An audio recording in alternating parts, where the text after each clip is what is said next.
तो जय माता दी, जय माता दी। आज का गीत है माता रानी का स्वागत।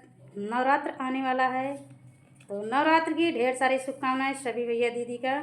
तो हम अपने माता रानी को कितने भाव से बुला रहे हैं, उनका इंतज़ार कर रहे हैं। आप लोग लास्ट में गाने तक ज़रूर बने रहिए।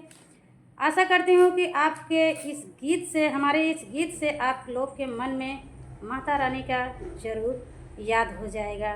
उन्हें प्रणाम करने के लिए आप लोग भी बेचैन हो जाएंगे। जैसे हम अपने माता रानी का इंतज़ार कर रहे हैं, वैसे आप भी। तो हम अपने माता रानी को कैसे इंतज़ार कर रहे हैं, ज़रूर लास्ट तक बने रहिए।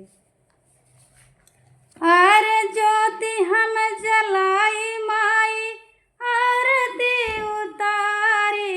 ज्योति हम जलाई माई, आरती उतारी। आव महतारी, आव महतारी, तोहर चरना पखारी। आव महतारी, आव मोरी माईया की, आव मोरी जलनी। आव महतारी, तोहर चरना पखारी। आव महतारी, गैया के गोबर माई आंगना लिपौले। गैया के गोबर मैया आंगना लिपौले। चंदनिया रोली से हम चौकी सजौले। चंदनिया रोली से चौकी सजौले। और गंगा जलात भरी कलशा भारी भारी।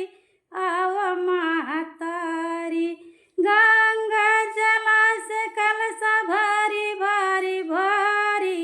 आव महतारी, तोहर आरती तारी। आव महतारी, तोहर आरती तारी। आव महतारी, तोहर चरना पखारी।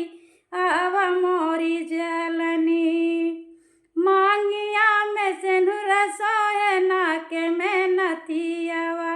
मांगिया में सोहे माई माँ के सिंदूरवा। बेदिया या नथिया माई, गले में गजरवा। तोरे बेदिया नथिया माई, गले में गजरवा। और लाल की चुनरिया माई, तोह का ओढ़ौवा।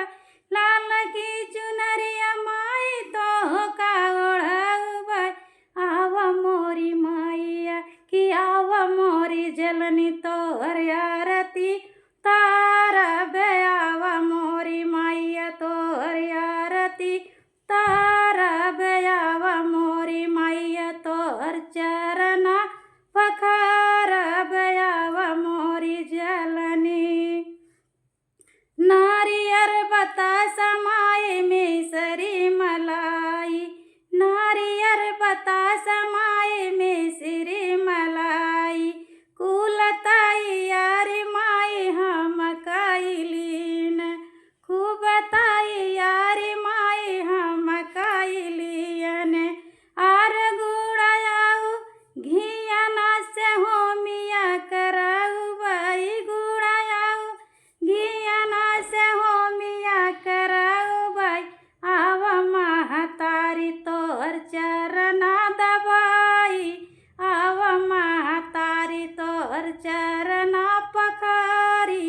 आव मोरी माईया, हम का न चाहे माई महला अटारी।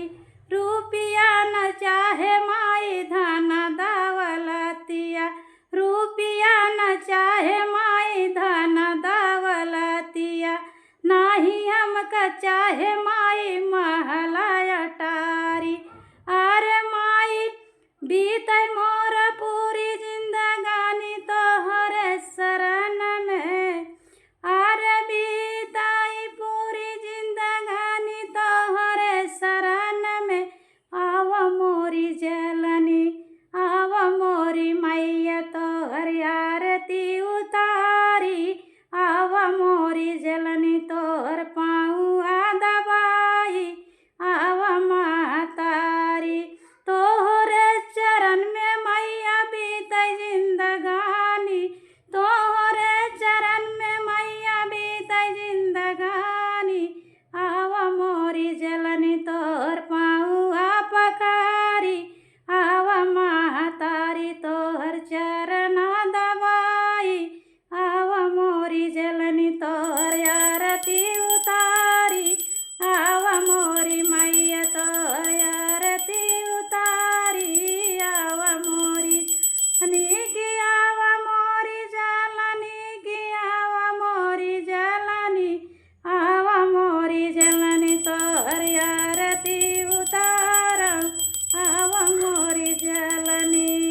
तो जय माता दी।